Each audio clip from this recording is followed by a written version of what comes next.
कि हम आपको कुछ डिटेल में जानकारी दे दें। पाकिस्तान के सरेंडर के बाद भले ही सीज फायर हो चुका हो, लेकिन पाकिस्तान को सख्त संदेश दिया जा चुका है, एक मैसेजिंग जा चुकी है।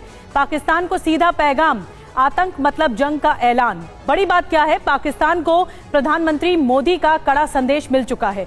आतंकी हमले को एक्ट ऑफ वॉर माना जाएगा, जो भी टेरर एक्टिविटी है उसे एक्ट ऑफ वॉर माना जाएगा। 5 मायने क्या हैं इसकी? बड़ी बात यह है कि आतंकी हमले का जवाब युद्ध की तरह ही दिया जाएगा। दूसरी बात यह कि पीओके ही नहीं, पाकिस्तान में घुसकर प्रहार करेंगे, अपने लोगों की सुरक्षा के लिए किसी भी हद तक जाएंगे, पाकिस्तानी सैन्य अड्डों को भी नहीं छोड़ेंगे, आतंकी संगठन और उनके आकाओं को भी खत्म करके रहेंगे। और पाकिस्तान के सरेंडर की वजह क्या है? देखिए, पाकिस्तान घुटनों पर क्यों आया, क्यों इस तरह से कदम उठाया और सीज फायर के लिए गिड़गिड़ाया? क्योंकि वो जानता है कि उसे नुकसान हो रहा है। आइए आपको ये पूरा डिटेल में समझाते हैं। पाकिस्तान के सरेंडर की वजह क्या किया असर? जी हाँ, पहलगाम का बदला लिया, पाकिस्तान में घुसकर एक्शन किया जो 7 मई को किया। शहबाज, असीम मुनीर घबराए हुए हैं इस एक्शन के बाद। दूसरी बड़ी बात, सिंधु जल संधि खत्म की, जो पानी के लिए मोहताज हुआ पाकिस्तान, ये भी बहुत गहरा असर हुआ। अटारी बॉर्डर को बंद किया, पाकिस्तान से हर तरह का व्यापार रोक दिया। ये भारत का कदम जो कि बहुत गहरी चोट पहुंची पाकिस्तान को। सेना का जबरदस्त एक्शन देखने को मिला, पाकिस्तान में डर का माहौल बना रहा। मुनीर को यह समझ में आ गया कि जीतना मुश्किल है पाकिस्तान का, और इसीलिए सरेंडर पर आ गया।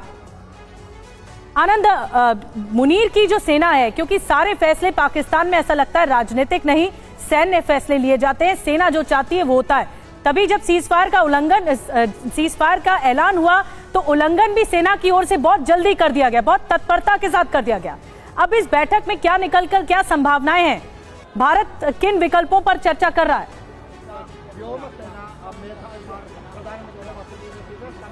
क्योंकि भाई जाहिर तौर पे भारत जो है आगे क्या क्या विकल्प हो सकते हैं, उन तमाम बातों पे जो हाई लेवल मीटिंग चल रही है प्रधानमंत्री की अध्यक्षता में, उसमें चर्चा हो रही है।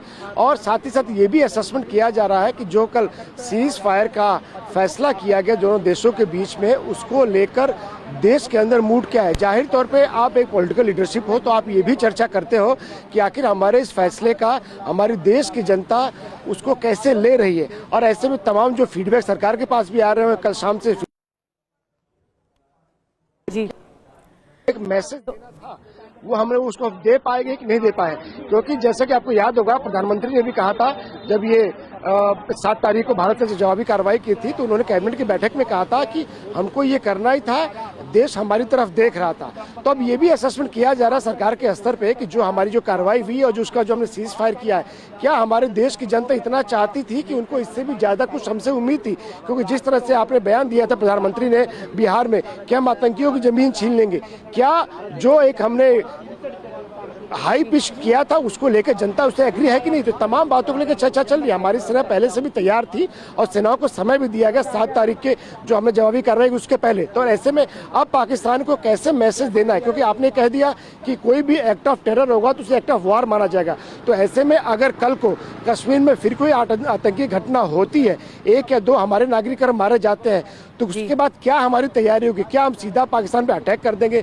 क्या हमारे लाइन ऑफ कमांड होगी? उन तमाम बातों को लेकर चर्चा की जा रही है, क्योंकि भारत ने इतना स्ट्रॉन्ग कर लाइन लिया है। आनंद, हम सभी बड़े अधिकारियों को देख सकते हैं, जो आर्मी चीफ हैं उपेंद्र द्विवेदी, जो एयर चीफ हैं AP सिंह, और साथ ही दिनेश त्रिपाठी नेवल चीफ को भी हम देख सकते हैं। अजीत डोभाल भी मौजूद हैं, रक्षा मंत्री राजनाथ सिंह भी मौजूद हैं, विदेश मंत्री एस जयशंकर भी मौजूद हैं।